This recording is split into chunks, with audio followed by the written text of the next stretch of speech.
ನಮಸ್ಕಾರ ವೀಕ್ಷಕರೇ, ಆನ್ಲೈನ್ ಟಿವಿಗೆ ಸ್ವಾಗತ. ನಾನು ನಿಮ್ಮ ಎನ್ಕೆ. ಪಾವಗಡ ಧರ್ಮಸ್ಥಳದ ವಿರುದ್ಧದ ಅಪಪ್ರಚಾರ ಖಂಡಿಸಿ ಪಾವಗಡದಲ್ಲಿ ಭಕ್ತರ ಬೃಹತ್ ಪ್ರತಿಭಟನೆ.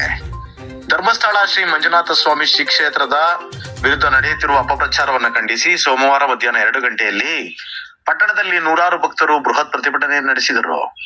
ಶ್ರೀ ಧರ್ಮಸ್ಥಳ ಭಕ್ತಾಭಿಮಾನಿಗಳ ಸಂಘದ ವತಿಯಿಂದ ಗುರುಭವನದ ಮೈದಾನದಿಂದ ಪ್ರಾರಂಭವಾದ ಮೆರವಣಿಗೆ ಶನಿ ಮಹಾತ್ಮ ವೃತ್ತದವರೆಗೆ ಸಾಗಿದ್ದು, ರಸ್ತೆ ತಡೆದು ಭಕ್ತರು ಮಾನವ ಸರಪಳಿ ನಿರ್ಮಿಸಿ ಗಿರೀಶ್ ಮಟ್ಟಣ್ಣನವರ, ಮಹೇಶ್ ತಿಮ್ಮಾರೆಡ್ಡಿ, ಜಯಂತ್ ಟಿ ಮತ್ತು ಸಮೀರ್ ವಿರುದ್ಧ ಧಿಕ್ಕಾರ ಘೋಷಣೆಗಳನ್ನ ಕೂಗಿದರು.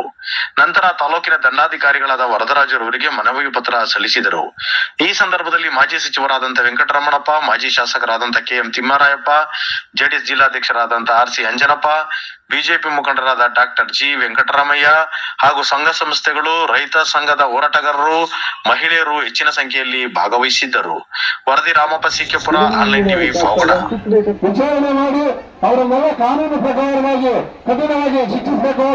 ಯಾಕೆಂದ್ರೆ ಈ ಒಂದು ಪ್ರತಿಯೊಬ್ಬ ಕರ್ನಾಟಕದ ಹಿಂದೂ ವರ್ಷಕ್ಕೆ ಒಮ್ಮೆ ಧರ್ಮಸ್ಥಳದ ಮಂಜುನಾಥ ಸ್ವಾಮಿಯ ದರ್ಶನ ಮಾಡಬೇಕು ಅಂತಕ್ಕಂಥವ್ರು ಬಯಸ್ತಕ್ಕಂಥವ್ರು ನಮ್ಮ ರಾಜ್ಯದಲ್ಲಿ ಇರ್ತಕ್ಕಂಥವ್ರು. ಇದುವರೆಗೂ ನಡೀತಾ ಇತ್ತು ಆ ಒಂದು ಕುತಂತ್ರವನ್ನು ಬಯಲಿಗೆ ಹೇಳ್ತಕ್ಕಂಥ ಒಂದು ಕೆಲಸವನ್ನು ಈಗಾಗಲೇ ಬಹಳಷ್ಟು ಗಂಭೀರವಾಗಿ ಮಾಡಿದರೆ. ಧರ್ಮಸ್ಥಳ ಕರ್ನಾಟಕ ರಾಜ್ಯದ 31 ಜಿಲ್ಲೆಗಳಲ್ಲಿ ಲಕ್ಷಾಂತರ ಸಂಘಗಳನ್ನು ಕಟ್ಟಿರ್ತಕ್ಕಂಥ ಈ ಒಂದು ಧರ್ಮಸ್ಥಳ ಬಡವರ ಪರವಾಗಿ ಎಲ್ಲ ಪಕ್ಷಗಳ ಅತೀತವಾಗಿ ಮತ್ತು ಎಲ್ಲ ನಮ್ಮ ಸಂಘ ಸಂಸ್ಥೆಗಳ ಪ್ರತಿನಿಧಿಗಳು ಸೇರಿ ಇವತ್ತು ಈ ಜಾಥಾಕ್ಕೆ ಬೆಂಬಲವನ್ನು ವ್ಯಕ್ತಪಡಿಸಿದ್ದೀವಿ. ಇದು ಇನ್ನಿಂದ ಈ ತರ ಧರ್ಮಸ್ಥಳ ವಿಚಾರವಾಗಿ ಯಾರೇ ಕೂಡ ಷಡ್ಯಂತ್ರವನ್ನು ಮಾಡಬಾರ್ದು.